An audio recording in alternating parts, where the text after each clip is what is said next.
os discípulos de Jesus começam a questionar Jesus e dizer: por que os teus discípulos comem sem lavar a mão? Aí não mexeu com o discípulo de Jesus, mexeu com Jesus.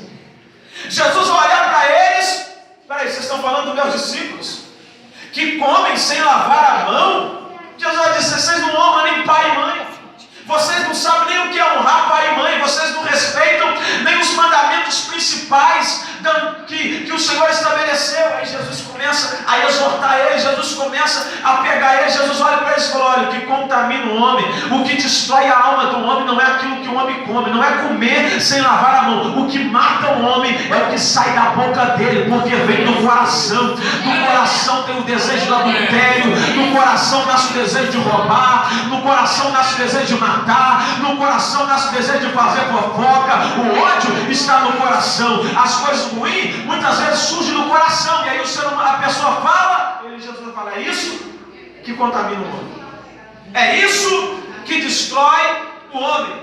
Porque os fariseus, eles estavam tão preocupados com a tradição, que eles estavam olhando para alguns detalhezinhos que poderiam relevar, e os detalhes piores, eles estavam fazendo as coisas tudo errado, as coisas piores eles estavam levando na bagagem. E a Bíblia vai dizer que uma certa vez Jesus olha para os fariseus e vai dizer: vocês são hipócritas, porque vocês olham o cisco que está no olho do irmão, mas vocês não veem a trave que está no olho de vocês. Jesus falou para eles: primeiro vocês tiram a trave do olho de vocês, para depois olhar o cisco que está no olho do meu discípulo, para depois olhar o cisco que está no olho daqueles que estão me seguindo e se esforçando pelo menos.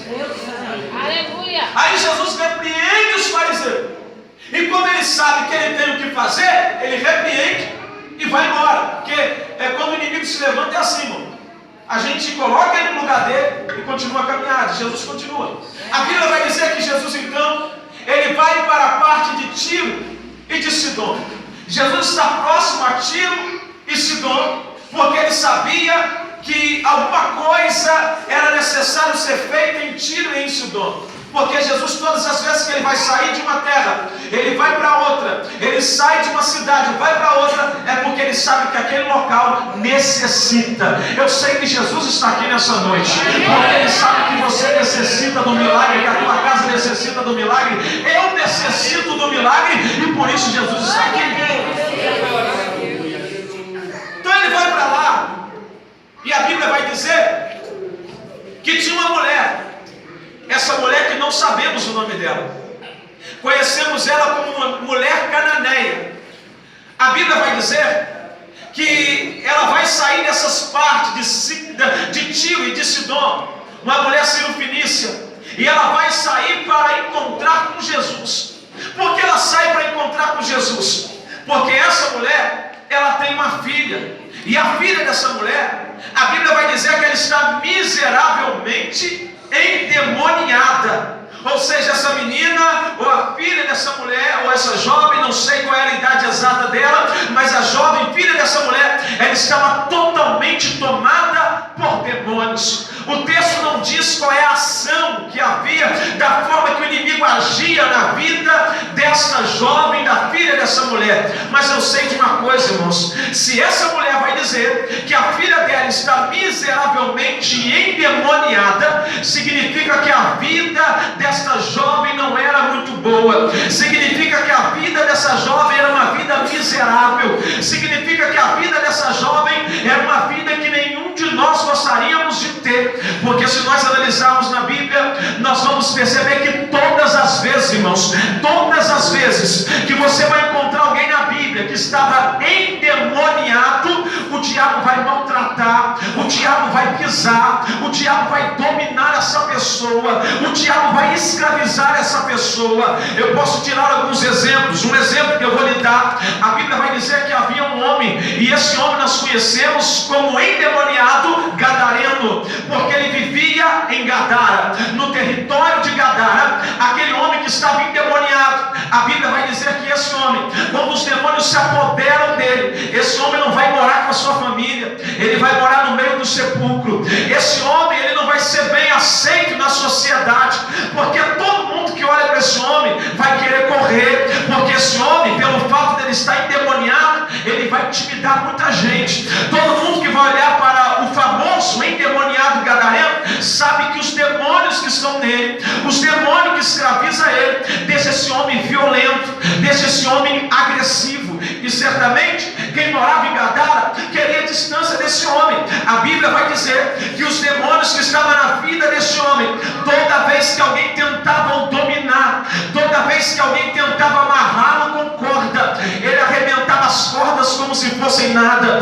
Toda vez que alguém tentava algemar ele, enrolar ele com corrente, ele quebrava as algemas como se fosse nada. Meus irmãos, se você fizesse uma entrevista, eu digo para esse homem, certamente ele diria: eu nunca queria estar assim, jamais eu queria viver longe da minha família, jamais eu queria viver longe da sociedade, jamais eu queria que alguém chegasse perto de mim e ficasse cheio de medo. Mas na verdade esse homem não se dominava, eram os demônios que dominavam ele, eram os demônios que faziam ele habitar no meio do sepulcro, porque esse homem também estava miseravelmente endemoniado. Um segundo exemplo de alguém endemoniado, a Bíblia vai dizer que tinha um jovem, no texto sagrado, a Bíblia vai dizer que havia um jovem. Esse jovem, o pai dele vai ficar totalmente desesperado. Ele vai até Jesus e vai dizer: Senhor, eu preciso que o Senhor expulsa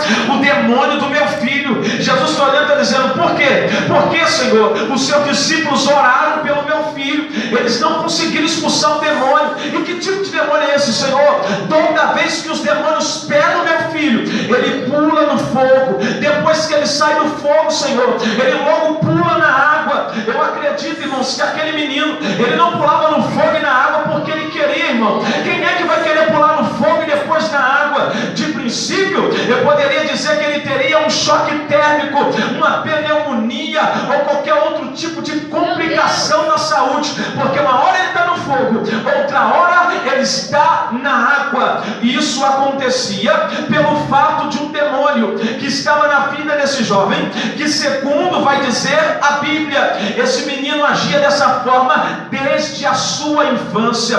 Eu vou dar um exemplo aqui para os irmãos entenderem. Lá no bairro São Pedro, onde nós dirigimos uma pequena igreja desse ministério, tinha um jovem lá, que esse jovem, quando chegou pela primeira vez na igreja, eu não conhecia ele, não sabia quem ele era, mas quando eu olhei para ele, o Senhor me mostrava um espírito rodeando a vida dele. Quando eu olhei para ele, eu falei: olha, eu vi um espírito assim, assim, assim, assim. Nós oramos por ele, ele manifestou uma legião de demônio. De repente ele começou a vomitar uma obra de macumbaria. Aí aquele jovem, depois que ele levantou, nós aconselhamos ele, ensinamos a ele, e ele falou assim: presbítero, desde o tempo, desde quando eu era criança, eu tive alguns problemas. Segundo diz o médico, eu não ia poder andar, só pelo fato de ele estar andando já era um milagre. E ele disse: então eu tive algumas complicações, e eu tenho um laudo médico que eu tenho um problema aí, segundo vai dizer os médicos. E ele dizia: mas eu acredito que Jesus pode mudar a minha vida, eu acredito que Jesus pode me curar. E aí eu fui conversando com ele, conheci algumas pessoas da família dele, e a mãe dele disse assim: olha, na verdade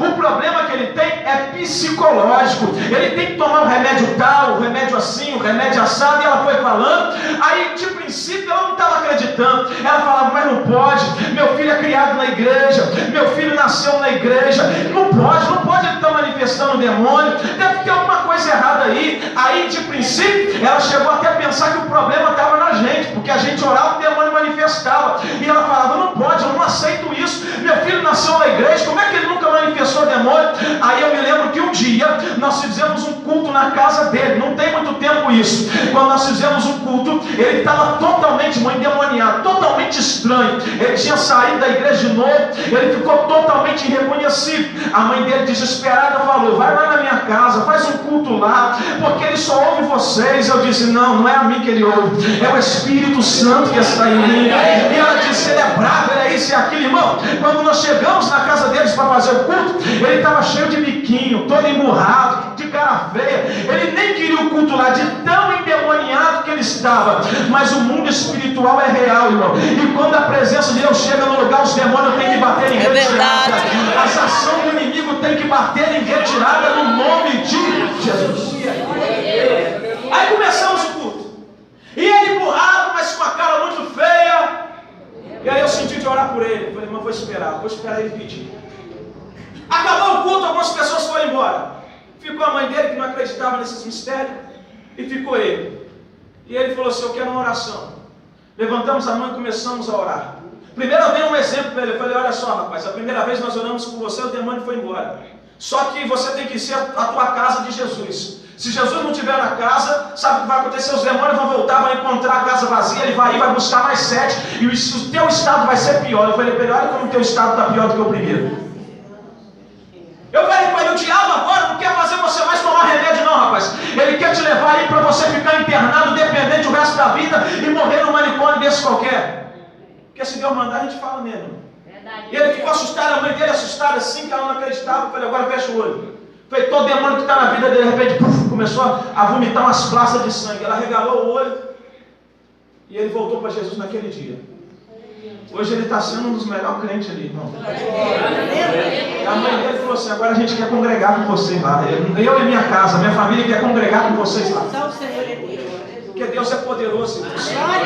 E ela conversando comigo, isso umas 2 semanas atrás, ela falou, eu nunca imaginei que era demônio. Eu sempre tive meu filho como um problemático, como um lunático, como um doido, como alguém que tem problema psicológico.